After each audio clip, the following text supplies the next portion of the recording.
Gawa ko ng another love team.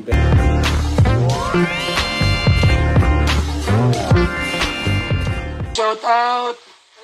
Ito po mga kalingap, gusto ko lang pong magkita yung sponsor natin. Kalingap Dumaguete. Salamat po, ha?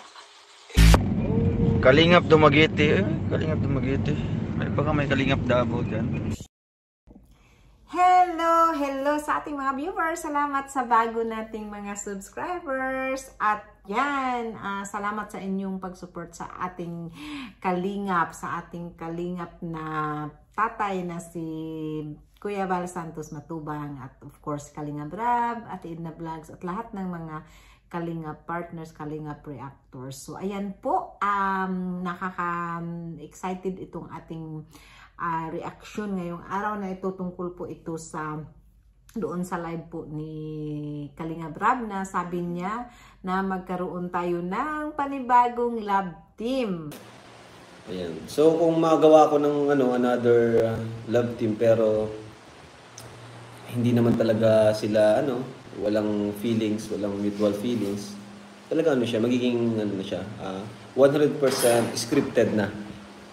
Pero ayun nga ang sabi niya, sinabi na talaga niya na yung sana hindi yung totoong damdamin, totoong feelings, di ba, kagaya ni Rachel at saka ni Rowell at Edrica at saka ni Edo, kasi sobrang talagang talaga natural talaga yung pag-aano nila sa love team. So ayan, at si Kalingap Rab at mag-aano ng panibagong love team na scripted talaga siya. So sino kaya ito? Sino kaya? So, abangan po natin, kasi sasabihin yan pag na Yun nga, mayroon nga ding nag-suggest na bakit hindi na lang si Kuya Val Santos Matubang at saka si Ate Edna ang kanyang bagong love team. O diba, sinububuto ba kayo dyan? So, ayan, hintayin po natin. At